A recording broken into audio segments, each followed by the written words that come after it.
এক টাকাও তেলের দাম, জ্বালানি তেলের দাম বৃদ্ধি করতে দেয়নি। এটা শুধুমাত্র একটা আতঙ্কের থেকে এটা হচ্ছে, এটা আতঙ্কের থেকে হচ্ছে। আপনার মাত্র কয় মাস হলো, 2 মাসও যায়নি সরকার। এখন তারপরে আপনার একটা যুদ্ধ পরিস্থিতি, বিশ্ব মধ্যপ্রাচ্যের যুদ্ধ পরিস্থিতি আমাদেরকে মোকাবেলা করতে হচ্ছে। তেলের একটা সংকট, বিশ্বব্যাপী যে সংকট, এটা আমাদেরকে মোকাবেলা করতে হবে। বাংলাদেশে আমরা 1 টাকাও তেলের দাম, জ্বালানি তেলের দাম বৃদ্ধি করতে দেইনি, যে কারণে এখনও নিত্য প্রয়োজনীয় দ্রব্যমূল্য কিন্তু বাড়ে নাই। কিন্তু আমাদের পার্শ্ববর্তী দেশসহ বিভিন্ন দেশে 1 থেকে 5 বার এই কয়েকদিনের মধ্যে জ্বালানি তেলের দাম বাড়ানো হয়েছে। সিন্ডিকেট ভাঙার ক্ষেত্রে কি করেছেন আপনারা? অবশ্যই সিন্ডিকেট মানে ভাঙার ক্ষেত্রে আমাদের অভিযানগুলো চলছে। আপনারা এখনও দেখেন বিভিন্ন যারা আপনারা মজুত করেছিল তেল, সেখানে যে হামলা দেওয়া হচ্ছে, সেখানে তেল উদ্ধার করা হচ্ছে, সেগুলো তো করা হচ্ছে।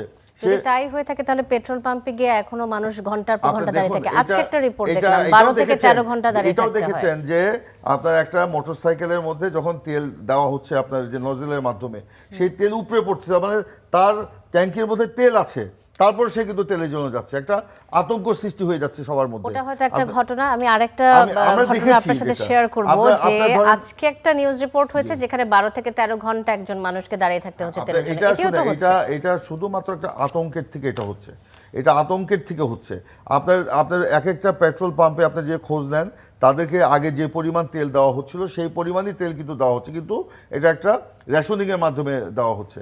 এখন ধরেন একটা লোক হঠাৎ করে আতঙ্কগ্রস্ত হয়ে যাচ্ছে যে হ্যাঁ আমার এই মুহূর্তে তেলের দাম বেড়ে যাচ্ছে, বেড়ে যাবে, আজকে হয়তো বেড়ে যাবে, আমাকে আগেই এতগুলো তেল নিয়ে রাখতে হবে, এত লিটার তেল নিয়ে রাখতে হবে। এই আতঙ্ক থেকে কিন্তু অনেকে যাচ্ছে, কিন্তু আমরা বারবার আশ্বস্ত করছি। আপনি দেখেন তেলের সংকটের কথা বলছেন, বিদ্যুতের কোনো ঘাটতি আছে? কিংবা ধরেন আগে যে বিদ্যুতের যেভাবে রেশনিং করে বিদ্যুৎ দেওয়া হতো, এখনো সেভাবেই তা দেওয়া হচ্ছে। বিদ্যুতের দাম কি বেড়েছে? পরিবহনের দাম কি বেড়েছে? নিত্য প্রয়োজনীয় দ্রব্যমূল্য কি বেড়েছে? এই জ্বালানি তেলের সংকটের কারণে জনগণের যে আপনার জীবনযাত্রার ব্যয়, এটা কি বেড়েছে? বাড়েনি, কিন্তু সেটাই তো আমাদেরকে মাথায় রেখে কাজ করতে হবে। আজকে যদি আরেকটা ইনফরমেশন আপনাকে দিয়ে রাখতে চাই আসলে ইমরান স্যার, আমি একটা লাইন বলি।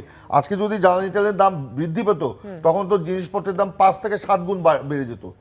ভারতে যেটা হয়েছে, শ্রীলঙ্কায় যেটা হয়েছে, সেটা হয়ে যেত। তখন তো এই যে পরিস্থিতি, এটা কে মোকাবেলা করতে হবে? সরকারকে মোকাবেলা করতে হবে। আপনি বলছিলেন কিছুক্ষণ আগে যে আসলে তেল আছে, তেল উপচে পড়ছে, তারপরও হয়তো মানুষের আতঙ্ক থেকে তারা আসছে তেল নিতে। এবং আপনাকে একটা ইনফরমেশন দিয়ে রাখতে চাই যে ট্রাক লরির ক্ষেত্রে যারা দূর দূরান্তে যায় ট্রাক নিয়ে, ওখানে অনেক লিমিটেড তেল দেওয়া হচ্ছে বা ডিজেল দেওয়া হচ্ছে, এটা তো স্বাভাবিক। আপনার ধরেন একটা, এখন আমাদের তো আমদানি করতে হচ্ছে, তেলটা তো আমরা এখানে উৎপাদন করি না, তাই না? আমাদের বাইরে থেকে এটা আমদানি করতে হচ্ছে। আমি বলতে চাচ্ছি দূর দূরান্তে যাওয়ার ক্ষেত্রে তখন কি লিমিটেড সংকট আছে? তো আমরা তো সংকট নাই কথা বলছি, যেটা বিদেশ থেকে যদি এখন আমাকে তেল কিনতে হয়, চড়া দামে তেল কিনতে হচ্ছে, সেই চড়া দামে তেল কিনতে গেলে তাহলে তেলের দাম বাড়াতে হবে আমাদেরকে। জনগণের উপর যে চাপটা তখন পড়বে, তখন এই দায়ভার কে?